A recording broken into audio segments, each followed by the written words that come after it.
میاد. سلام آقای زاهدی، سلام عرض کردم.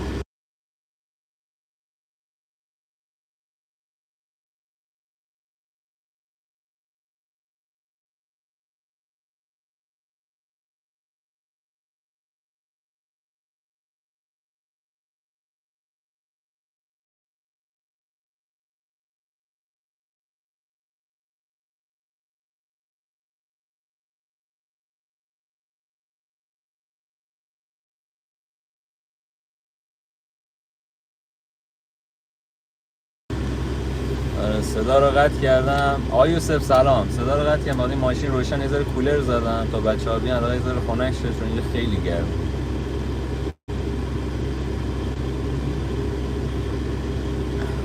سلام و عرض ادب. چاکریم.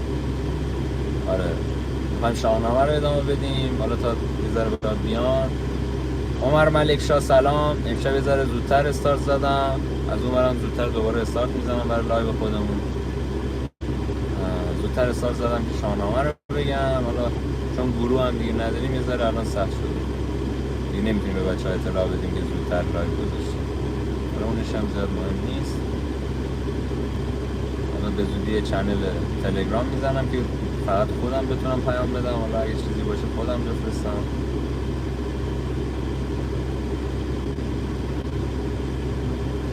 خوش به حالت آقای زاهدی، خوش به حالت. اینا خیلی گرمه تو ماشینم که بشینیم بدون کولر، یعنی اصلا افتضاحه. من یه ذره روشن کردم که یه ذره این خنکی بگیره، این 1 رو 20 دقیقه‌ای که میخوایم تو ماشین بشینیم اذیتمون نکنه. من در طول روز بکنم 3 تا 4 تا آب معدنی.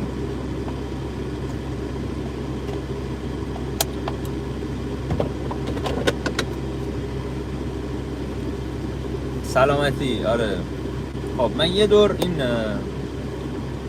یه دوتا بزنین رو صفحه لایک شه، دمتونم.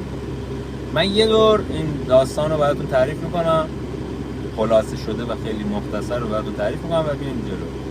ما اونجا رسیدیم که اسفندیار به دستور گشتاس اومد و رستم رو دید، یعنی پیغام فرستاد از طریق بهمن پسرش و رستم قبول نکرد و بهش گفت آقا تو بیا اینجا مهمون من. دعوتش کرد اسفندیار رو. اسفندیار رفت به نخچیرگاه یا همون شکارگاه، جایی که رستم داشته شکار میکرده. حالا اتفاقات صحبتایی که اونجا پیش اومد و رستم برگشت بهش گفت تو زشته اینجا اومدی، بیا مهمون من، شراب و غذا و طلا و هر چی بخوایم بهت میدم ولی دست بسته نمیام. که بعد اسفندیار هم قبول نکرد و گفتش که حالا اگرم مهمونی میخوای بیا همینجا میخوری کنیم و مهمونی اونو همینجا بگیم، تو مهمون من باش، تو بیا تو خیمه.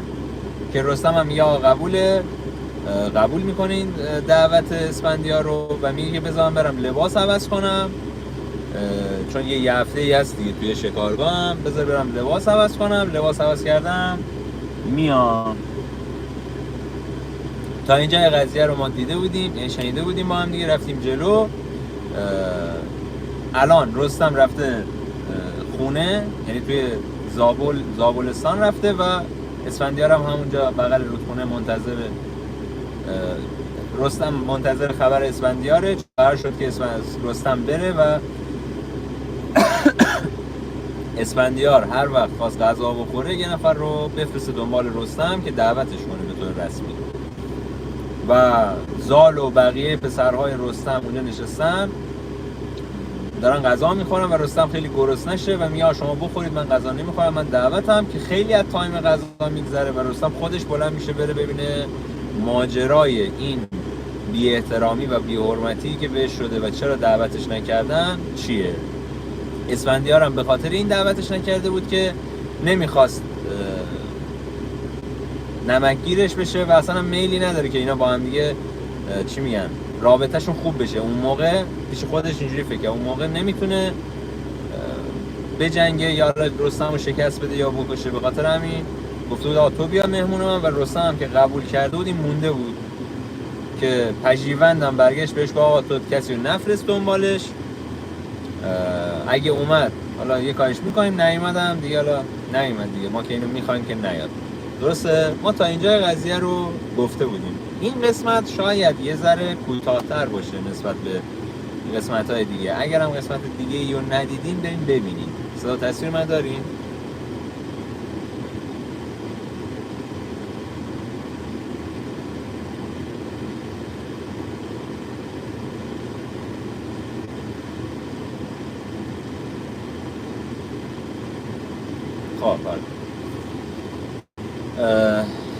تا اینجا قضیه رو ما دیدیم.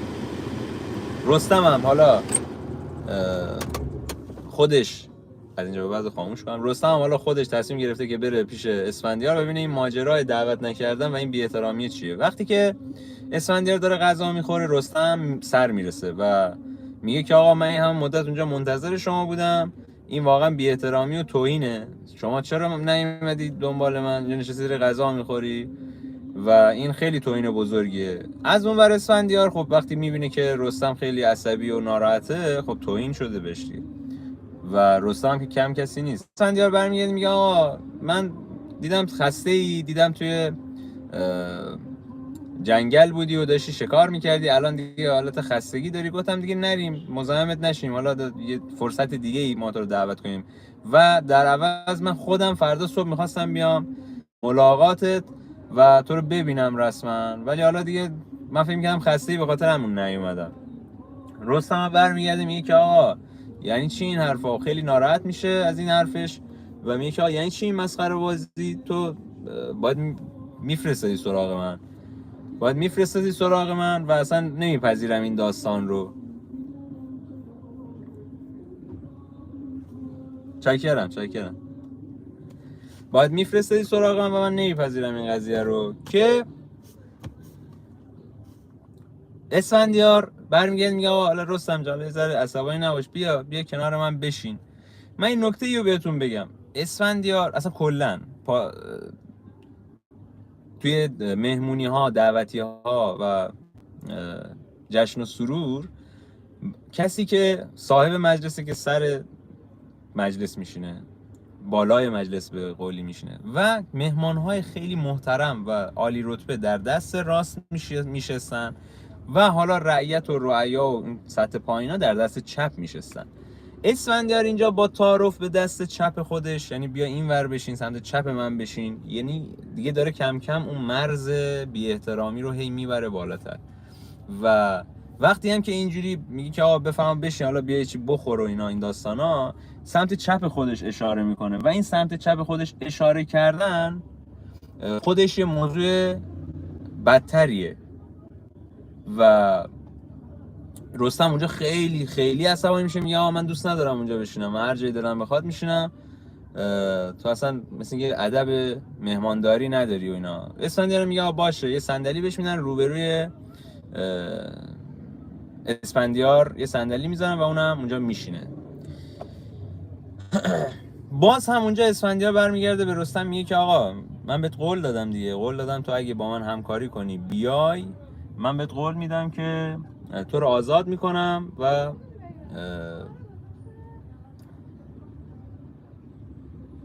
طلا و جواهر اینا بهت میدم، خودم وساطت میکنم پیش شاه، ولی تو باید دست بسته با من بیای. که رستم باز هم اونجا خیلی خودش رو کنترل میکنه، باز هم میگه که آقا تو اصلا میدونی با کی داری صحبت میکنی؟ من رستم. اما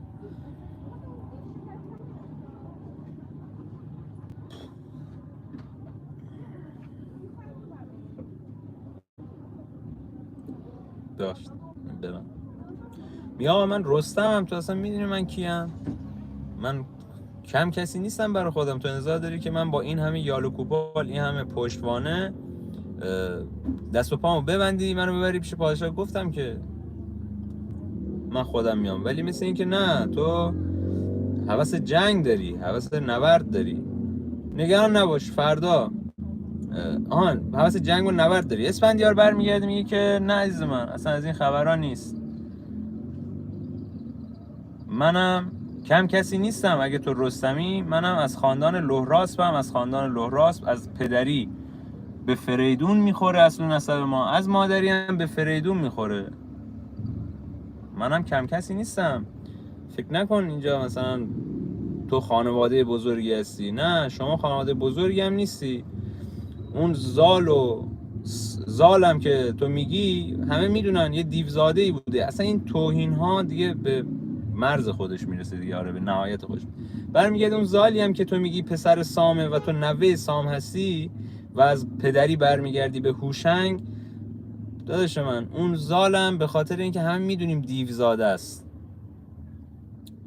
چون به خاطر اینکه ریش و اصلا کلا جامش سفید بوده دیگه، موی سفیدی داشته از تولد و میگفتم این دیوزاده است و اینو سام برای اینکه از چشم عموم دور کنه میده و سیمرغ بزرگش میکنه و میگه این زالم اگه سیمرغ نبود مثلا تکلیفش معلوم نشد، زالم اینقدر لاش گوشت مثلا گوشت مردار خورده بزرگ شده اصلا هیچ آنچنان خاندان بزرگی محسوب نمیشه و من از طرف پدری و از طرف مادری میخورم به فریدون پادشاه ایران زمین، از مادری میخورم به سمیل که یک پادشاه بزرگه و از پدری هم میخورم به فریدون. ما نسلا در نسل پادشاهیم و شما همیشه زیر دست ما بودی. به رستم میگه. رستم هم برمیگرده میگه آقا صدا تو بیار پایین، اینا دیس و دیسپکیه که این دو نفر با هم دیگه دارن. صدا تو بیار پایین و این داستانا. اون زال و سامی که تو میگی برایش رو تو سام هم عقل و درستابی نداره، خنگ بوده این زالو به فرزندی نگه داشته و این داستانا. رستم هم در جواب برمیگرده میگه که آقا تو مثل اینکه حالیت نیست، ما اگه نبودیم اصلا شما وجود نداشتی، اگه ما نبودیم کیخسروی وجود نداشت، کیکاووس رو 2 بار من نجات دادم، به شخصه 2 بار خود من نجات دادم. اگه یادتون باشه جنگ مازندران و هماویان، آره 2 بار کیخسرو رو من نجات دادم. اگه من نجات نمیدادم که اصلا کیخسرویی نبود که کیکاووسی نبود که کیخسرو باشه و کیخسرو لهراس رو بخواد به پادشاهی قبول کنه. من از طرف مادری به ضحاک یکی از بزرگترین پادشاهای ایران نسبت دارم، از پدری به هوشنگ هم پادشاه ایران بوده. تو فکر نکن الان اینجوریه، اگه من نبودم که اصلا شما وجود نداشتی. یادتون رفته شما به پیسی میخوردید رستم رو صدا میکردید من میومدم، من همونیم که پسر خودمو کشتم به خاطر پادشاهی شما، به خاطر کیکاووس پسرم سهراب رو کشتم، سهرابی که توی دنیا تک بود،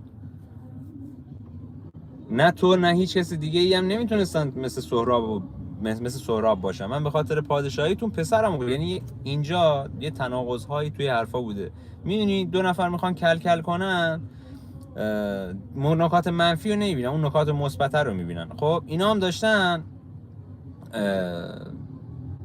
این نکات مثبت رو فقط میگفتم. میگه آقا یک که پدر من از پدری به هوشنگ میرسم، از مادری به ضحاک. کار به این نداشته که ضحاک خیلی خونخوار و آدم بدی بوده، پوفیوز بوده. داره میگه ضحاک یکی از بزرگترین پادشاهای عصر خودش بوده و بوده، ولی فقط ظالم بوده. میدونی چی میگم؟ یا مثلا میگه پسرم سهراب رو کشتم، که نمیدونسته پسرش سهرابه و ما همین معما رو داشتیم که اصلا این سهراب میدونسته سهراب سرش یا نه. و اینجا داره این منت ها رو میذاره سر اسفندیار. میگه من این کارو کردم، من اژدها کشتم، من فلان کشتم. تو فکر کردی الکیه؟ خانواده ما هم کم کسی رو موقعی هم که شما می‌خواست لهراس انتخاب بشه، اگه پدر من زال اونجا اعتراض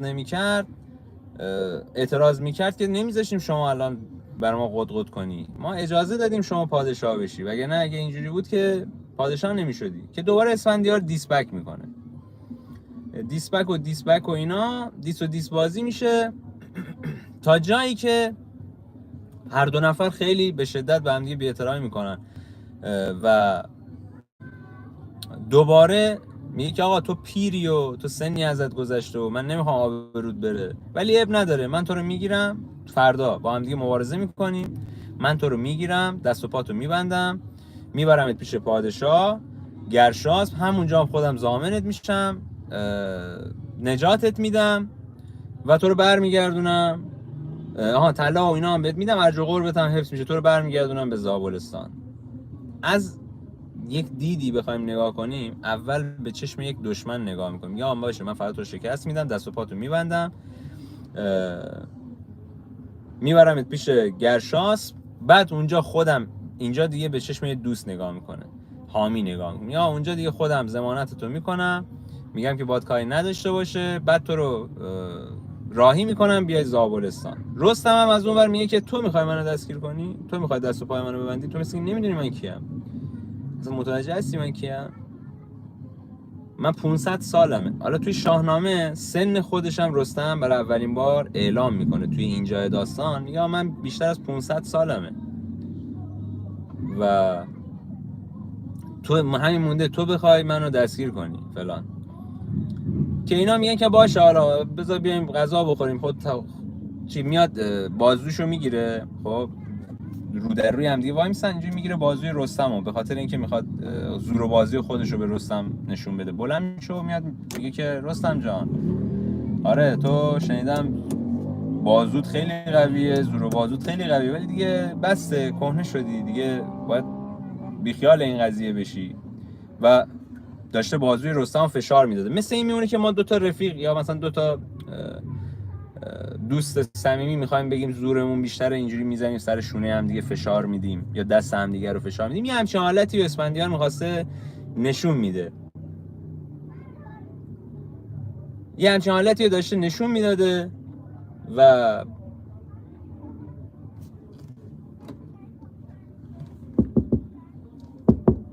رفت مشتاق بود. یه همچین حالتی داشته نشون میداده که آقا مثلا من زورم زیاد و اینا. رستم وقتی میدیده داره فشار میده اصلا براش مهم نبوده.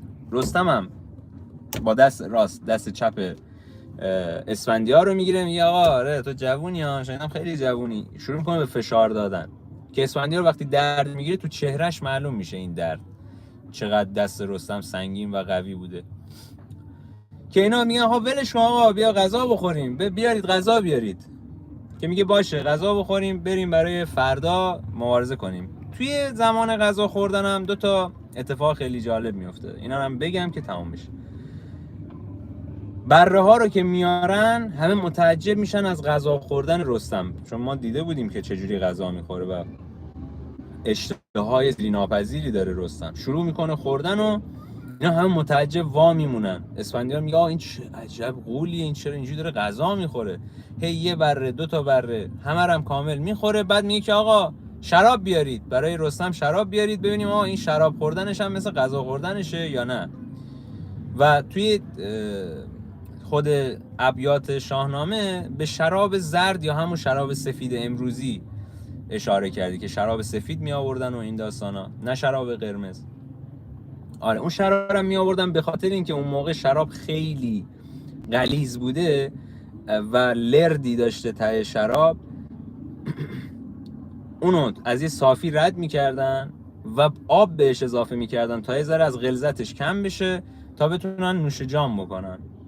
که این جام شرابی رو که میارن، خود فردوسی میگه این جام اینقدر بزرگ بوده که مثلا کشتی توش میخواسته یه ذره غلف کنه دیگه، میگه این جامی بوده که کشتی توش جا میشده. یه همچین جامی برای رستم میارن و رستم این جامو سر میکشه، برمیگرده میگه که آقای پژیون برو اون شرابو با لردش بیار، اینا برای من بچه بازیه، اون شراب اصلیه رو بیار. همینقدر مشروب خور و شراب خور و میگسا و غذا خور بوده که برمیگرده میگه آقا اون شراب اصلیه رو برد، این بچه بازی ها رو برای من در نرید. یو همه متعجب میمونن، میگه آقا اونو ول کن، اونو هر کسی نمیره. گفت آقا وردار بیار بهت میگم. که اونا اون جام و شراب و همه رو با هم میارن، اون شراب اصلیه با لردش که رستم همونو سر میکشه و باز هم همه متعجب میشن. خب یه لحظه تو خودش اسفندیار میترسه، این چه حیوانی، این چه وحشیه، ببخشید گفتم حیوان، این چه آدمیه، برای این دیوه. خلاصه سرتون درد نکنه، اینا غذاهاش میخورن و لحظه خداحافظی میشه و اسفندیار باز هم به رستم میگه که آقا بیا با من همکاری کن و این داستان. رستم برمیگرده به اسفندیار میگه آقا تو هنوز من نشناختی، به خدا برای خودت میگم بیا دست از این چیز وردار، از خر شیطون وردار. منم فکر نکن بهتون میگم آقا ببخشید من از هر کسی نباید عذرخواهی کنم، که حالا من میگم به خاطر احترامتون رو نگه دارم، ولی فردا اگه من یه اتفاقی باید بیفته خودت مقصری. یا من بهت میگم ول کن این داستانو، بیخیال شو، تو مهمان منی، قدمت روی چشم من نمیتونم اجازه بدم تو منو دستگیر کنی و فردا هم بهت اینو نشون میدم که نمیذارم. پس بیا خودت بیخیال قضیه شو، بذار این داستان به خوبی و خوشی بگذره. اسفندیار هم برمیگرد میگه نه من فردا همدیگه رو توی میدان نبرد میبینیم و من تکلیفم روشن میکنم. حالا این دو نفر تو فکرشون هم یه سری ابیات فردوسی گذاشته که اینا تو فکرشون داره چی میگذره. اسفندیار تو فکرش اینجوریه که میگه که من میدونم پدرم این نقش. رستم یه اشاره میکنه که آقا تو وارد بازی شدی که خود نمیدونی ها. و اسفندیار میگه من میدونم پدرم منو فرستاده اینجا که این بلا سر من بیاد، میدونی؟ من میدونم که اینا همه از عمده، ولی چیکار کنم؟ دستور پادشاه. رستم هم تو فکرش این میگذره که آقا نکنه من فردا شکست بخورم بمیرم. اگه بمیرم کل زابلستان میره رو هوا، یعنی اینا کل زابل هم احتمال داره نابود کنن، زال رو هم احتمال داره نابود کنن با این صحبتایی که من شنیدم ازش. اگرم شکستش بدم هم میان به من خورده میگیرن که آقا تو خجالت نمیکشی مثلا پسرش پادشاه رو کشتی، ولیعهد رو کشتی. یه دو به شکیه، ولی میگه آقا باشه من مبارزه میکنم، این خیلی هم جوون و قدرتمنده، من باش مبارزه میکنم. تهش میخواد منو بکشه، من نمیتونم به اجازه بدم اسیر شم. تهش منو بکشه، چون اسیر بشم آبرو شرف این چند سالم میره. تهش منو بکشه و اسم من به مانا میشه و ماندگار میشه، اسم من تا ابد تو تاریخ میمونه، به دست یه پهلوان ایرانی کشته شدم. رستم تو فکرش این بوده. اسفندیار هم از این میترسه دیگه فردا چه اتفاقی میخواد بیفته. اینا از هم دیگه خداحافظی میکنن. رستم میره به زابلستان و میخواد با زال مشورت کنه و اسفندیار هم در خیمگاه خودش با پژیوند داره صحبت میکنه. باز هم با پژیوند مشورت میکنه، میگه پژیوند این همچین آدمی که دیدیم اینقدر قوی و قلدر و چغره، به نظر چیکار کنم اینا؟ پژیوند بازم بهش میگه آقا دست نگه دار، بی خیال این قضیه شو، این داستان این ره که تو میروی به ترکستان است، نکن این کار. بازم اسفندیار قبول نمیکنه و اینا دارن آماده میشن برای نبرد فرداشون. بازم حدود 20 خورده دقیقه طول کشید بچه‌ها. من این شاهنامه رو که دارم تعریف میکنم خب کامنت نمیخونم که خدای نکرده ذهنم درگیر بشه اصلا بریم یه مسیر دیگه رو بخوایم روندش رو ادامه بدیم. فقط خواستم بیام شاهنامه رو بگم برم. یه نیم ساعت دیگه در خدمتتون هستم. لایو خودمون از 1:10 دقیقه 1:15 دیگه استارت میزنم. آره این قول رو بهتون میدم. بچه‌ای که همه اومدین خوش اومدید. حالا یه ذره ساعتمون تغییر کرده، من ساعت 2 میذاشتم تعداد خیلی بیشتر بود، الان اومدم رو 12، یه ذره تعداد پایینه ولی اب نداره. فدای سرتون، دمتون گرم، دوستتون دارم، امیدوارم که لذت برده باشید. بچه شاهنامه مال ماست، وظیفمونه که نگهش داریم، پاسدارش باشیم و به آیندگان تحویلش بدیم سالم. میدونی من فقط هدفم اینه یک مرور کوتاهی داشته باشم و شما یه قلقلکی بدم که خودتون به شاهنامه رو بخونید. دمتون گرم، دوستتون دارم، قربونتون برم. از اینا خداحافظ. نیم ساعت 40 دقیقه دیگه میبینم.